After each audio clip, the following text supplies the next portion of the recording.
Mga opera dyan, wala? Wala. Wala. Bakit sumakit? Maling ano eh. Pagkakayo ko. Maling pagkakayo ko lang. Kailan nangyari? Mga ilang buwan na, ilang araw na? 3 weeks na. 3 weeks na? Pero kayang-kaya kasi dalhin. Pero kaninang umaga, madaling araw, walang COVID kami. Bumuhat na naman ako. Yan na talaga. So kaninang madaling araw yung talaga yung pinakamasakit? Hindi naman, pero kaya-kaya ko pa eh. Kaya ko pa. Kaya ko. Pero mas maganda yung ano, mas maganda yung Nagkaroon ako ng problema bago eh. pa lumala. Diba? Kaysa naman pupunta rito kayo. Master, maganda yung kaya pang, yung bearable pa. Sige, tagalin nyo isa. Alin yun? Yan yung daliri nyo. Ito namamaga eh. Bakit? Ano ba? Naisuntok nyo ba ito? Ano? Hindi. Baka alala. Kung baga, ano nangyari lang? Baka alasing ako na itukot kong gano'n. Ah, okay. Pero nung mga nakaraan, magang-maga eh. Baka nga nung nakainom kayo, hindi nyo na malaya. Oo, hindi ko na malaya. Relax lang.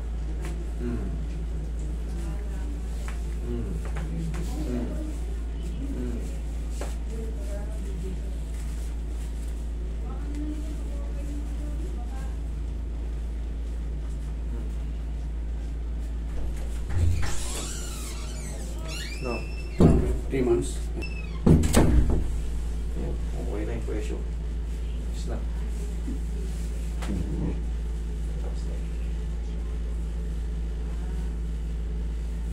Sarap kasi uminom tayo, no? Tayo. Iwasan. Magiging kaibigan natin yan eh. Relax na. Yan! Dami. Okay, umali mo yung shoes mo. Iyak ang patagilid. Ba't kaya sarap uminom? Mapait naman. Ang hirap eh. Oo, nangihinom din ako. Kaya pagka may nagsabi nangihinom, sinasabayan ko rin. Kasi mahirap magmalinis kung ako rin. Relax lang. Sa totoo lang, hindi naman masarap ang inumin talaga eh. Alam mo masarap doon? Yung banding, yung kwentuhan. Nalilibang tayo, hindi natin na mamala yung oras. Gabi na. Pag uwi natin, doon na natin malalaman yung oras. Nyeta ka, alauna na. Oo, alauna na pala. Relax lang.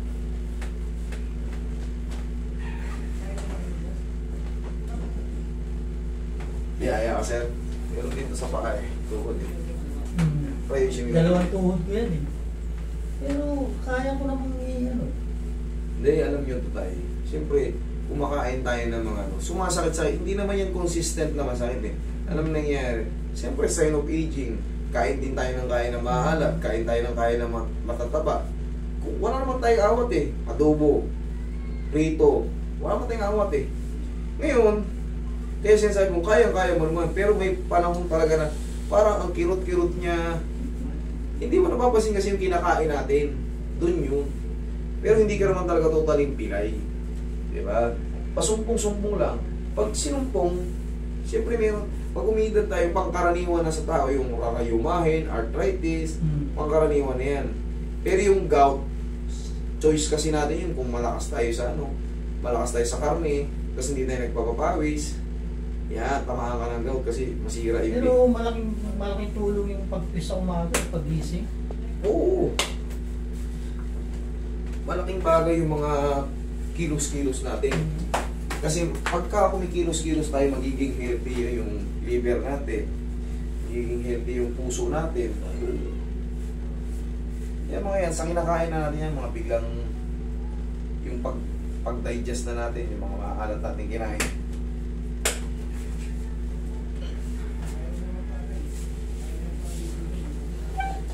Pero ang sagot dyan, haplusin nyo lang ng pao yan, bumili kayo ng pao. Alugin nyo, sipa nyo, tapos haplusin nyo ng pao. Tapa. Pero lang ang sagot dyan. Basta nakakaramdam na kayo ng mga aray-aray ng pakunti-unti. Pero kung consistent na siya, dalhin nyo rito. O dalhin nyo sa pinagkakatiwalaan nyo na mga nag-a-adjust. Doon kayo pumunta. Huwag kayo pumunta sa alam nyong ala-alanganin kayo. Doon kayo sa tiwala kayo. Mas mabilis gumaling yung tila pag tiwala kayo. Nagsisir lang, pre. Kamu hindi mo kaya. Mahina ang katawan niyan.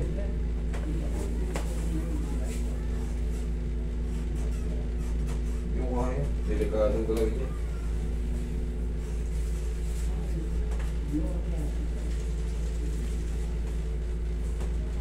Kayang ibalik yan sa mga normal person. Okay. Pero pag nagda-dialysis, masakit ang ano yan.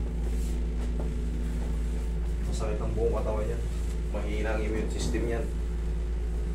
May dami mga taga-QC. Shout out sa inyo. Mabuhay kayong lahat mga taga-QC. I love you all. Siyempre, taga-Caloocan. Pero yung Cavite talaga sa mga probinsya talaga. Number 1 talaga yan sila. Dito, palagi may representative yan. Talaga yun sinasoutout ko talaga yung mga Caviteño. I love you. Palagi yung ano. Palagi yung may pasyente rito. Taga Cavite. Halo-halo kung saan-saan sa Cavite. Daling na kami dyan sa Salitran, Das Marinas. Magaling na kayo? Salitran ano yung 4? 4 ba yung par? 4 ba yung 3? Ah, sa Cotton. Ewan mo kay tatay kung naano niya yun. 2 years ago na tayo. Lagi yan siya eh. Das Wala na Marinas. ako nakapalo eh. Mga taga, yung mga taga ron. Pero hindi naman pwedeng nandoon ka, tapos Yeah. pupunta na lang kami doon. Hindi rin pwedeng gano'n. Kailangan schedule pa rin. Ganito. Labo-labo kayo ron, malamang dudumugin ako ron. Eh syempre, pag lalo sa Cavite, Oo, yun naman. hindi ko kayo mahihilot lahat. Kailangan talaga ron, binubuk na yung mga tao ron. Yung mga taga Cavite, kunyari, nandito kami sa Cavite.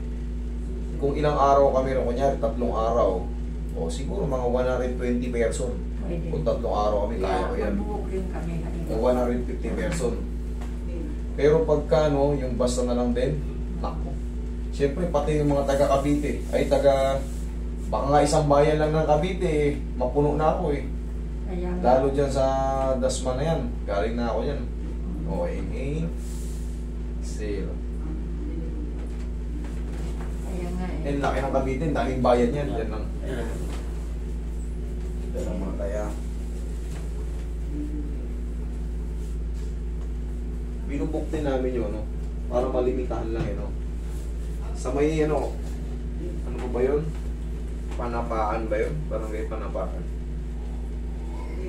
Tansa Cavite, Panapaan na tayo. Panapaan 1. Matandaan. Ha? Matandaan yung pangalan nun. Malayo-layo na Tansin. kami doon. Dito sa Litran, malapit-lapit kami. Sa Tansa. Napunta na rin kami dyan kay Lano. Dating Vice Mayor.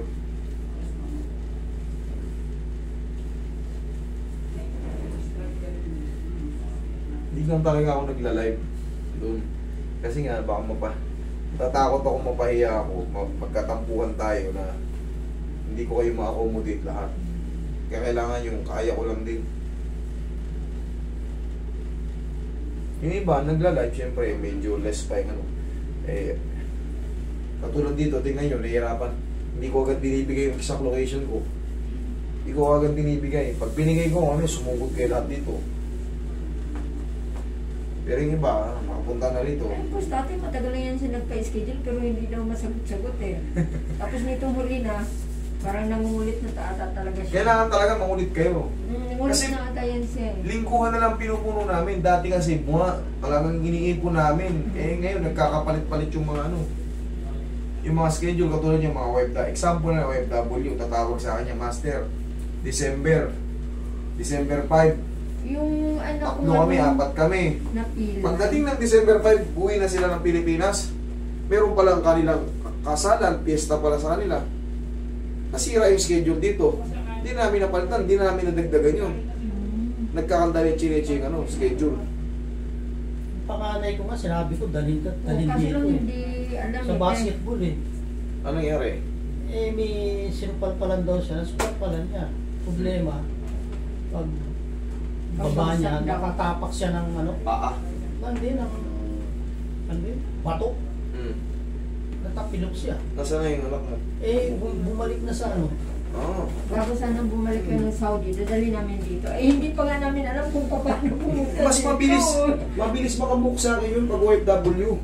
Yun nga sabi ni Father eh. Oo, mabilis mo. Pag sinabi niya OFW siya, Isingit ko kagad yan, kinabukasan, or kung malapit-lapit kayo rito, kung tagad, pumunta ka Para hapon. tisa, ipacheck ko nga ulit yun. Baka kasi mahirap Mahirap eh. tinatanong ko nga kung... Pagka sumasakit pa, Mayroon pa talaga man. o di, papuntahin nyo rito. Oo. Mula dito sa Pilipinas, lalo taga Saudi, dyan ako galing. Alam ko kasi yung ano, kaya August ata ang dating niya. kaya pinapriority ko yung mga taga abroad. Kasi, limitado lang ang oras namin dito. Yung itinerary namin, kailangan ayos na yan. Yung 1 month vacation namin, 45 days, kailangan kahit pa paano, hindi na kami maging hindi ko na kayo bibigyan ng hassle kung talaga. No? Siyempre ako, experience ko yun. Minsan nga, 17 days na ako sa Pilipinas. Pag nagastos ko na yung isang araw, iniisip ko na agad yung pabalik ko. Bawas na. Ang bilis, 1 linggo na yan. Napakabilis ng araw. Back to the work na naman. Kaya, kahit pa paano, binigyan ko ng priority bilang OFW rin before. Matagal din ako nag-sound. Saan kayo doon tayo? Sa Tabuk ako eh. Oh, malapit-lapit lang sa amin yan. Sa Tamo. Abdulaziz, Amerika. Dito naman kami. Sa Tabuk, malabigin niya sa Tabuk. Oo. Sa may ano, Sharma. Nag- Yung bayan niya ron sa Sharma, di ba? Hmm. Dito, may pupunta sa akin mga taga-Tabuk eh. Yung mga taga-Sharma, pupunta sa ano. Dito ko lang sa Jeddah, malapit sa airport. Diyan din naman kayo sumasakay sa King Abdulaziz eh. Di ba? Yung mga taga-Tabuk, Jeddah rin kayo sasakay. Oo. O minsan, Riyadh pag ano. Hmm. Pero pinakamalapit sa inyo, Riyadh ay Jeddah. Check nyo ba lang yun? Tayo, upo, o. Kaya ko naman ito. Oh. Ha? Oh, ha? Oh, tuhod. Ayos. Parang wala na. Parang wala na. Thank you. Thank you, thank you. Oh.